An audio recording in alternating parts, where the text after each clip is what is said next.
Chose promise, chose due. Ainsi, après avoir médité le 7e chapitre du livre d'Ézéchiel dimanche dernier, je vous invite, très logiquement, aujourd'hui sur le chapitre 8. Et je préfère vous prévenir dès à présent, pour casser tout suspense, afin que vous puissiez être prêts pour la suite. On va continuer notre plongée dans la déchéance du royaume de Juda. Et donc ce texte, à nouveau, va parler du jugement de ce royaume et les raisons du jugement qui va intervenir contre lui. Mais comme on l'a déjà dit à plusieurs reprises, même si ces passages ne sont pas les plus simples à accueillir, ils viennent redire avec force la justice de Dieu, qui est un de ses attributs, que plus je médite, en tout cas à titre personnel, et plus je l'attends.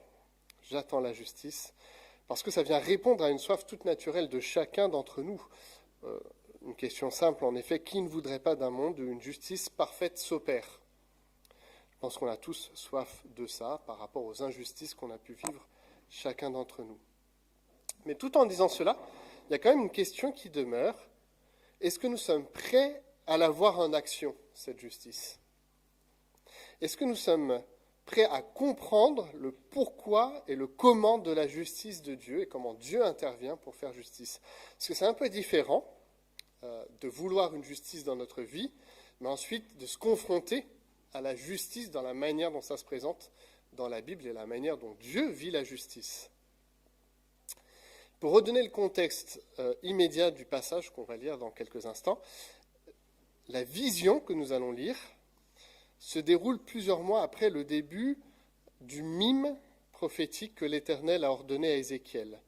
Je vous le rappelle, Ézéchiel devait rester couché sur le côté droit pendant 390 jours, qui représente le nombre d'années que le royaume d'Israël a péché. Puis après, il s'est tourné sur l'autre côté, le côté gauche, pendant 40 jours, ce qui représente le nombre d'années que le royaume de Juda a péché. Et on retrouve les différents détails de ce que je viens de dire au chapitre 4. Donc c'est peu après la fin de ce mime, ou un peu avant, que les responsables de Juda viennent consulter Ézéchiel.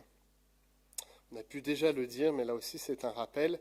Malgré le fait que ces paroles, les paroles d'Ézéchiel, ne soient pas très encourageantes à l'égard du royaume de Juda, c'est le moins qu'on puisse dire, Ézéchiel restait quand même un homme très respecté et un prophète reconnu par ses contemporains. Aussi, peut-être que ce déplacement de leur part, les responsables de Juda, avait pour intention de faire changer Dieu sur le regard qu'il portait sur ce royaume. En fait, le texte qu'on va lire ne dit pas pourquoi ils sont là devant Ézéchiel. On peut quand même signifier que ce genre de démarche n'était pas exceptionnel. On a d'autres passages bibliques où des responsables d'Israël ont consulté les prophètes pour savoir ce que Dieu voulait dire. Et on va lire donc la réponse qui va leur être adressée. Je ne sais pas si c'est une chance ou pas, mais ce n'est pas du coup un oracle, c'est vraiment une vision. Donc une vision qui va saisir Ézéchiel, et le moins que l'on puisse dire, c'est que les responsables de Juda vont en prendre pour leur grade. Donc s'ils étaient venus avec une parole qui aurait dû être salvatrice pour eux, ça va être tout le contraire qui va se produire. Lisons ensemble, avec bonheur et joie, le chapitre 8. Et je vais lire selon la Bible Semeur. Le 5e jour du 6e mois de la 6e année, j'étais assis chez moi et les responsables du peuple de Juda étaient assis devant moi. Soudain, la main du Seigneur, l'Éternel, tomba sur moi. Je regardai et je vis un être qui ressemblait à un homme. En dessous de ce qui semblait être ses reins, c'était comme du feu et au-dessus, il y avait comme l'éclat d'un métal. Cet être tendit une forme de main et me saisit par une mèche de mes cheveux. Et l'Esprit me souleva entre ciel et terre et me transporta dans une vision divine à Jérusalem, à l'entrée de la porte du parvis intérieur du temple, celle qui est tournée vers le nord où se trouve la statue de la provocation, celle qui provoque l'Éternel qui ne tolère aucun rival. Et voici que la gloire du Dieu d'Israël m'apparut là, exactement comme je l'avais vu dans la plaine. Ça, c'est une référence au chapitre 1er du livre. Et il me dit, fils d'homme, lève les yeux du côté du nord. Je levai les yeux du côté du nord, et voici qu'au nord de la porte de l'autel, cette statue de la provocation se dressait dans l'entrée. Il me dit encore, fils d'homme, vois-tu ce qu'ils font? Regarde les pratiques si abominables que les Israélites commettent en ce lieu pour m'éloigner de mon sanctuaire. Mais tu verras encore d'autres abominations très graves. Puis il me conduisit à l'entrée du parvis, et je vis qu'il y avait un trou dans le mur, et il me dit, fils d'homme, perce la muraille. Je la perçai, et une ouverture apparut.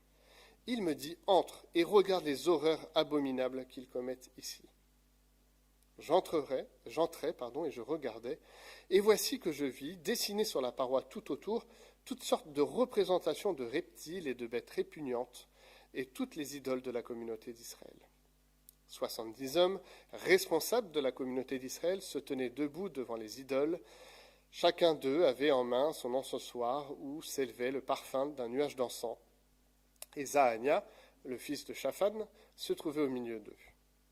Le Seigneur me demanda, « As-tu vu, fils d'homme, ce que les responsables du peuple d'Israël font en cachette, chacun dans l'obscurité, chacun dans la chambre de son idole ?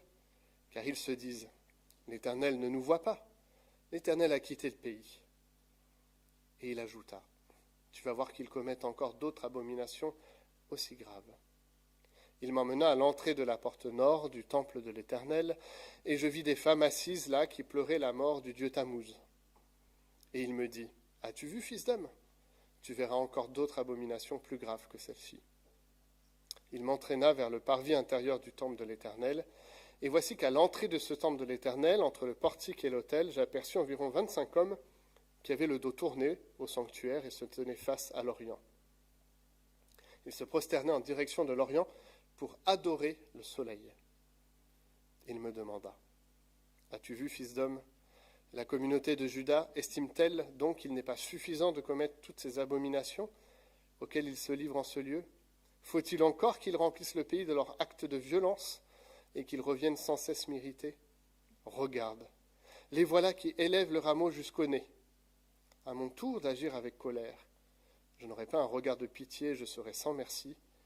Ils auront bon crier à tue-tête vers moi, je ne les écouterai pas. » Amen.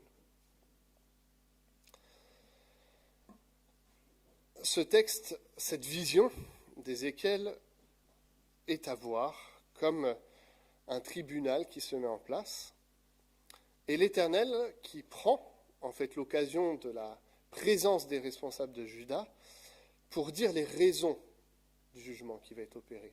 Et donc, il va saisir le prophète, celui qui parle de la part de Dieu, pour montrer au prophète, et donc ensuite aux responsables de Juda, puisque le prophète va transmettre, ce qu'il se passe en réalité dans le temple de Jérusalem, en Jérusalem et tout autour dans le pays, dans le royaume de Juda. Donc on pourrait diviser assez simplement ce chapitre en trois points. D'abord les raisons du jugement. L'Éternel va dire le pourquoi. Ensuite il va dire le comment. Pour ces raisons, la gloire de Dieu va effectivement les quitter et le jugement s'abattre.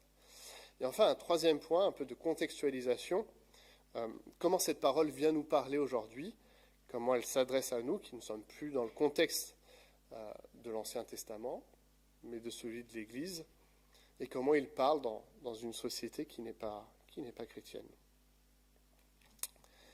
Donc le premier point, les raisons du jugement. Vous avez lu avec moi ce texte, on revient sur quelqu'un qui argumenterait les raisons en disant « Est-ce que tu vois ? Voici les preuves évidentes de ce qui se passe. » Ézéchiel avait quand même déjà pressenti que la gloire de Dieu allait quitter Jérusalem, dans les chapitres précédents, et le temple, mais l'Éternel va maintenant lui donner les raisons d'un tel drame. Le Seigneur se révèle à lui de la même manière qu'au chapitre 1er, lorsqu'il avait montré sa gloire au prophète. C'est les mêmes mots, cet être un peu mystérieux qui apparaît. D'ailleurs, cet être est à rapporter, comme au chapitre 1er, dans une expression de Dieu, ou plus précisément, en fait, dans l'expression du nom que Dieu s'est donné dans l'Ancien Testament, Yahweh, celui qui était, qui est et qui sera. C'était assez évident dans la vision du chapitre 1er, la puissance de Dieu qui se révèle, le maître du temps, le maître de l'univers, le maître de toutes choses. Et donc c'est cet être qui l'emmène à découvrir l'étendue de la corruption du peuple de Juda. Et cette vision, va permettre aux responsables de Juda de comprendre le pourquoi du jugement qui vient. Tout d'abord, le prophète va être pris et transporté au temple de Jérusalem. C'est le lieu, l'habitation de l'Éternel, le temple. Et ce temple-là est souillé, nous dit le texte. Pas par n'importe qui, mais par les responsables de Juda eux-mêmes, donc ceux qui étaient en face d'Ézéchiel.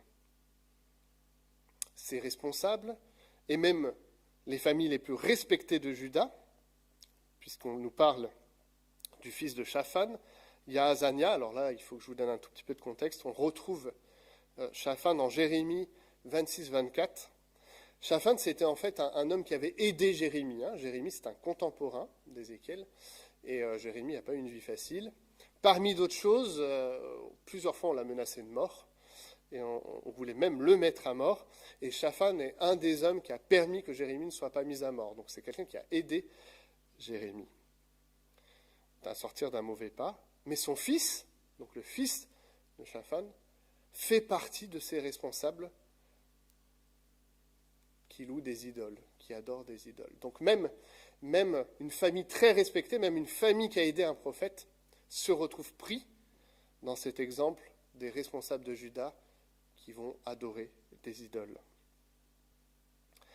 Deuxième point, cette corruption s'étend en fait à tous. Ce n'est pas simplement les responsables, mais c'est à toute la population. Parce que quand on touche d'abord un gouvernement ou un responsable et que les responsables ou le gouvernement faillit, c'est ensuite une dispersion qui s'opère de la corruption. Et vous avez une image, qui est un peu troublante, de femmes qui pleurent un dieu qui s'appelle Tammuz. Et là aussi, je dois vous donner un peu de contexte. Alors, j'avais déjà expliqué, il y avait plein de dieux à l'époque, des dieux égyptiens, cananéens, etc. Et ce dieu Tammuz, c'est un dieu un peu particulier, puisque c'est le dieu de la végétation et de la fertilité. Donc, pendant 6 mois, il est mort. Donc, l'hiver et l'automne, il meurt. Et puis après, il ressuscite sur le printemps et l'été.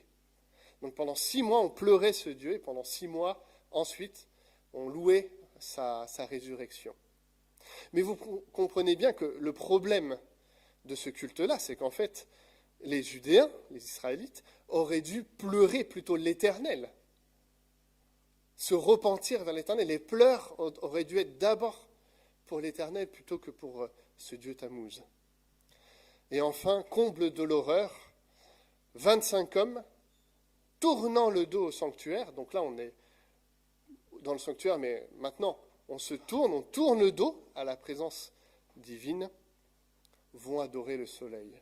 Blasphème ultime de celui ou de celle qui en fait adore ce que Dieu a créé. Donc il n'adore plus le Créateur, mais ce que Dieu a créé.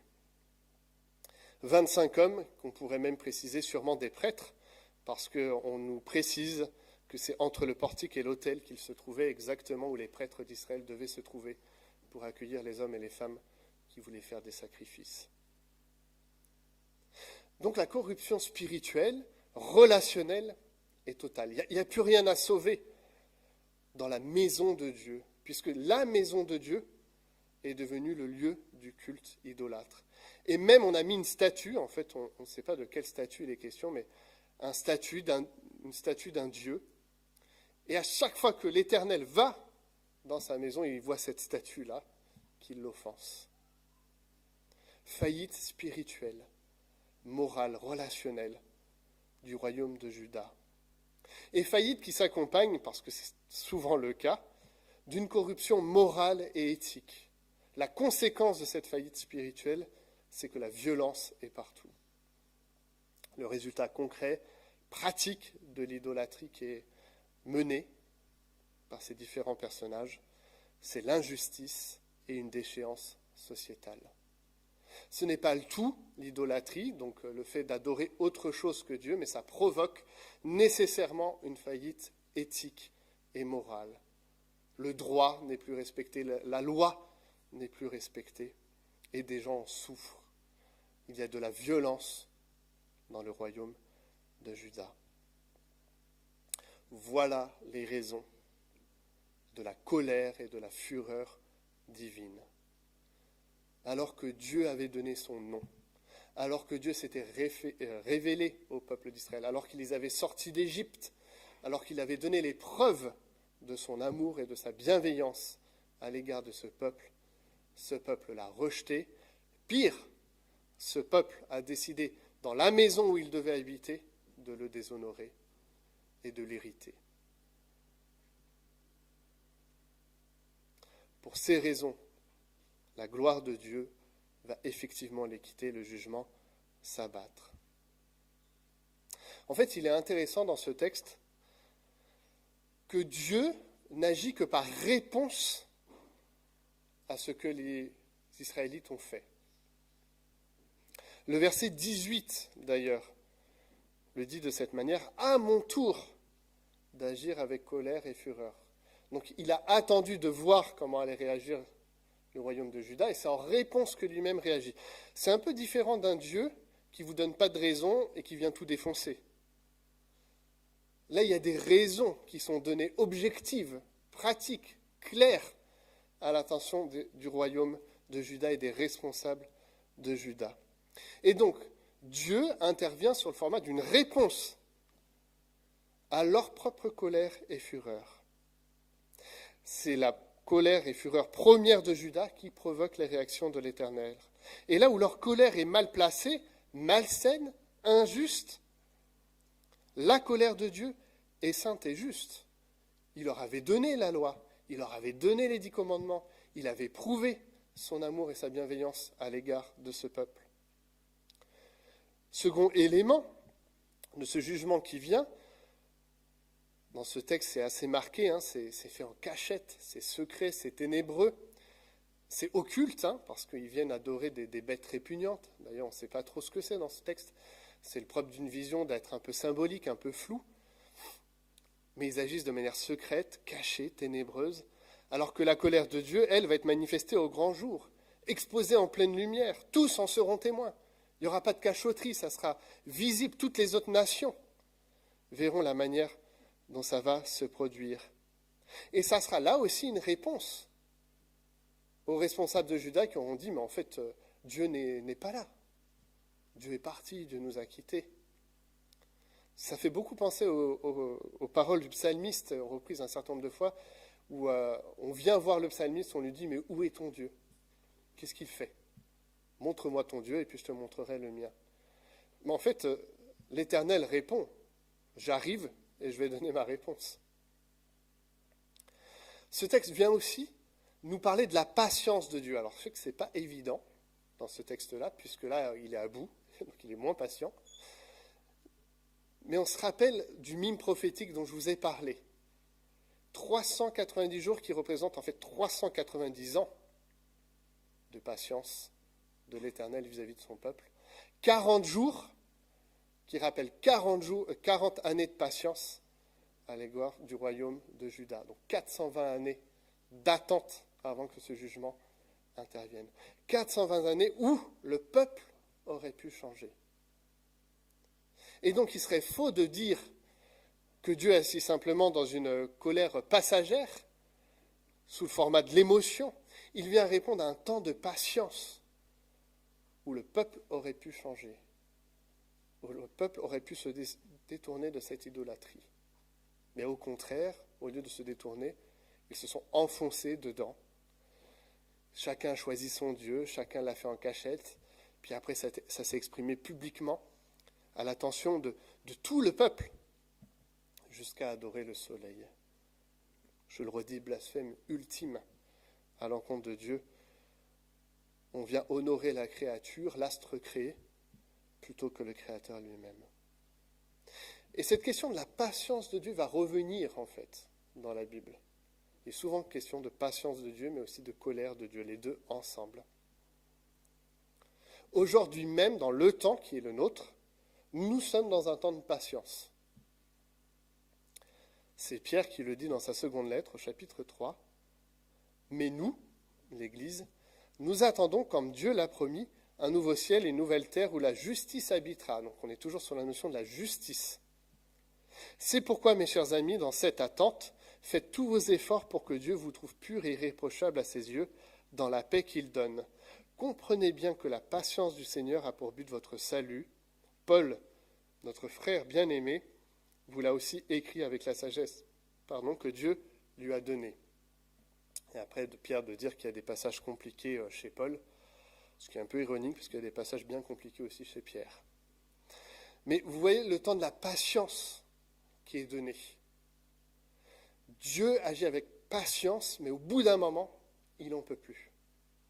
Et c'est ce moment-là où sa justice et la paix qui procède de la justice intervient. Et il me semble que c'est à accueillir favorablement pour nous aujourd'hui ces deux attributs. Dieu est patient, il agit réellement avec patience à l'intention des êtres humains, mais en même temps, il est juste, et à un moment, la justice doit s'opérer.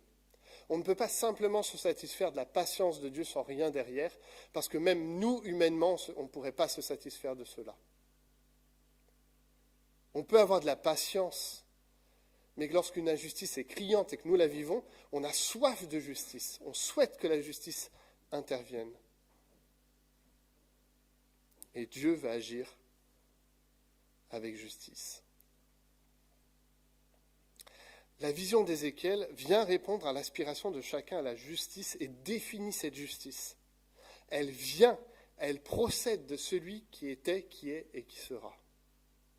Au mal est opposée la rétribution. Et je sais que ce n'est pas évident, mais à un moment, pour combattre le mal, il faut rétribuer. Il faut que chacun paye sa part. Et souvenons-nous que Dieu a bien exercé son jugement, même à l'égard de nous aujourd'hui. Car pour ceux et celles qui ont placé leur confiance en Jésus-Christ, c'est bien l'histoire d'un jugement et d'une rétribution qui a été prise par quelqu'un d'autre pour nous. L'envoi du Fils de Dieu venait acter la justice divine. Dans l'Épître aux Romains, Paul nous définit, chacun d'entre nous, sans Jésus-Christ comme enfant de la colère.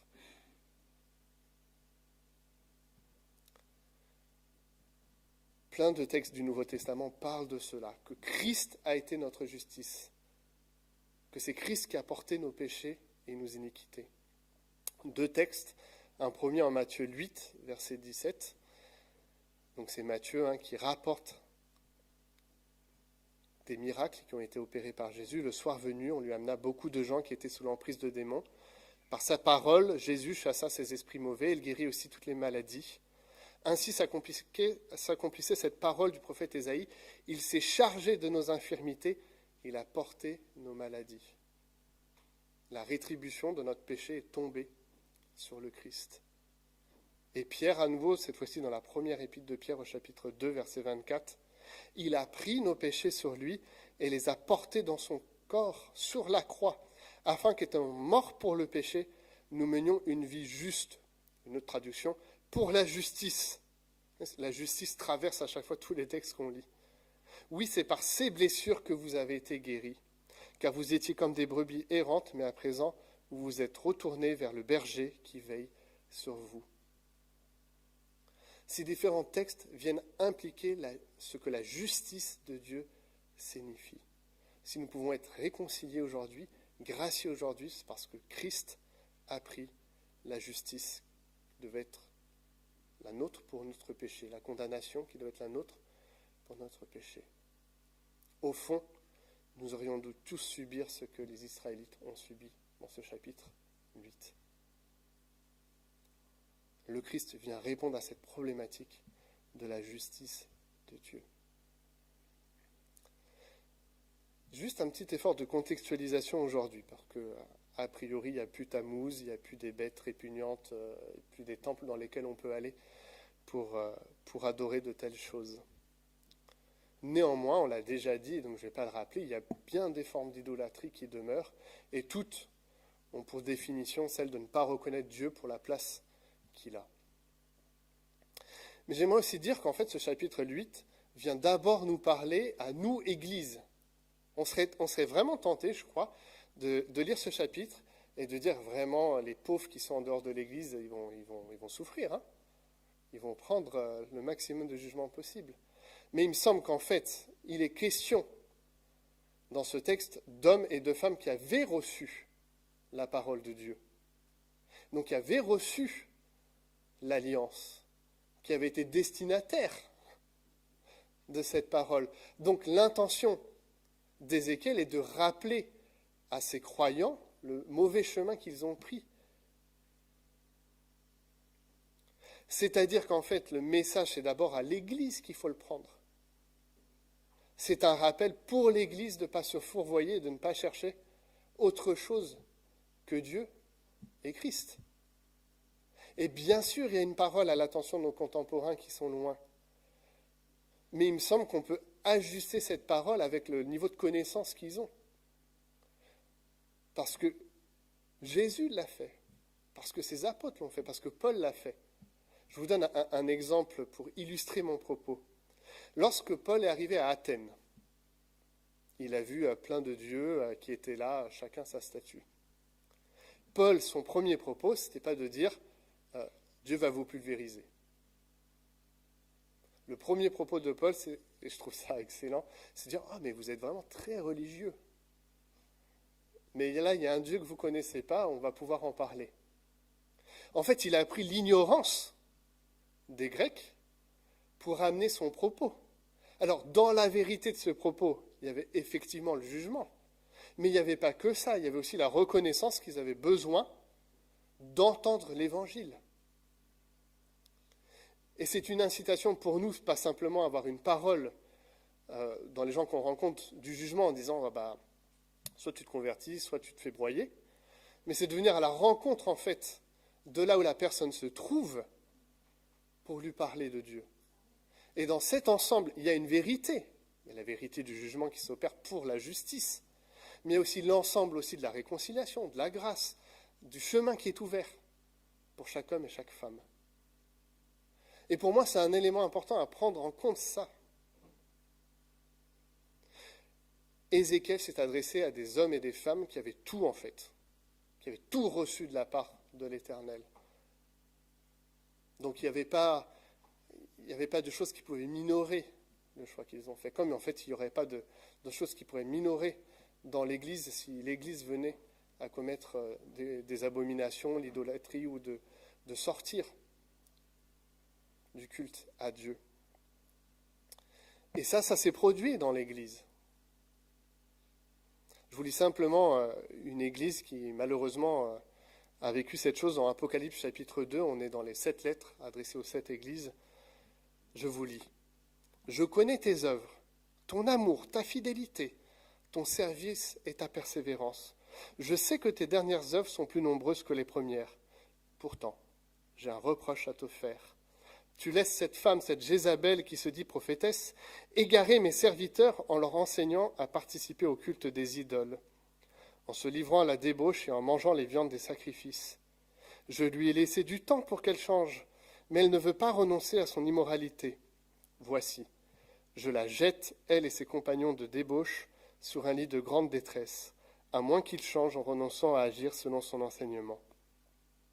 Je livrerai ses disciples à la mort. Ainsi toutes les églises reconnaîtront que je suis celui qui sonde les pensées et les désirs secrets. La même image qu'Ézéchiel. Je rétribuerai chacun de vous selon ses actes. Quant à vous, les autres membres de l'église qui à Thyatire, vous qui ne suivez pas cet enseignement et qui n'avez pas voulu connaître ce qu'ils appellent les profondeurs de Satan, c'est quand même assez occulte, je vous le déclare, je ne vous impose pas d'autres fardeaux, mais tenez fermement à ce que vous avez jusqu'à ce que je vienne. En fait, la parole qui est adressée à cette église, c'est de rester dans une foi orthodoxe, droite, juste, le regard porté sur Dieu et sur Christ. Et du coup, c'est la résistance de cette église et de toutes les autres à ne pas se fourvoyer, à ne pas prendre d'autres chemins. Et combien elle peut être la tentation de chacun de nous individuellement, même en tant qu'église, lorsqu'on n'a plus de réponse, lorsqu'on ne comprend plus, de venir et d'intervenir, ou de faire intervenir d'autres choses pour notre justice, notre paix et notre joie. Alors je vous confesse que toute la semaine, je me suis dit, mais j'en ai marre en fait d'Ézéchiel. Ça fait déjà 8 chapitres de jugement divin. La semaine prochaine, ça sera la même chose, le chapitre 9. Heureusement, c'est le pasteur de Saint-Étienne qui viendra parler là-dessus. Il m'a dit, tu ne m'as pas fait un cadeau. Mais en même temps, le lire dimanche après dimanche fait prendre réellement conscience de ce qu'est la justice de Dieu et l'amour de Dieu. Dieu ne tolère pas le mal. Dieu ne tolère pas de rival.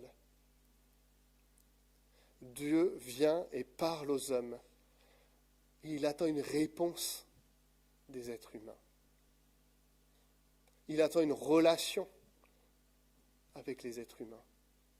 Et il a donné les moyens de cette relation. Il a même donné les moyens de la réconciliation en la personne du Christ pour que ça soit à nouveau opérable et opéré. Il est même allé plus loin. Le temple n'est plus nécessaire. Ça a été dit dans la présidence de cette prédication. Chacun d'entre nous peut avoir un accès direct au Père. Chacun d'entre nous est devenu le temple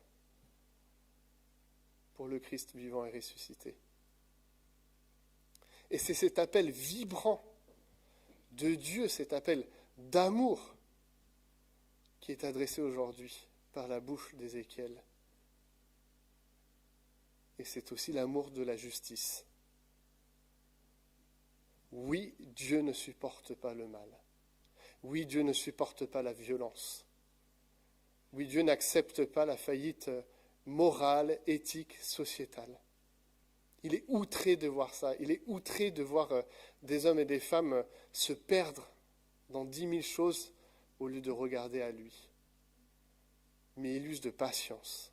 Même s'il y a la rétribution à la fin nécessaire pour que toute chose soit nouvelle, il use de patience.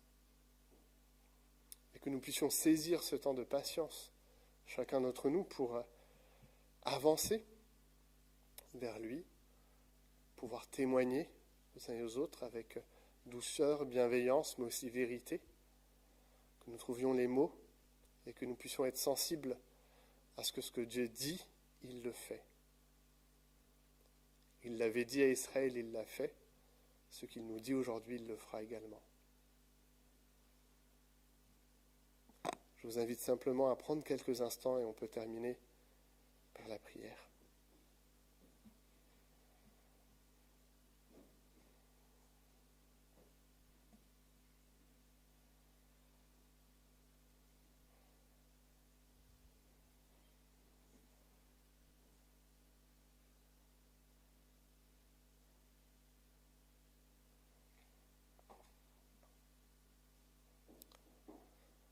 Seigneur, merci ce matin pour ce livre d'Ézéchiel, ces différents chapitres qui nous parlent de ta colère. Nous confessons ce matin que ce n'est pas les passages les plus évidents, les plus simples à accueillir. Mais ça nous rappelle qui tu es, le Créateur, le Dieu de toutes choses, le Dieu qui ne supporte pas le mal.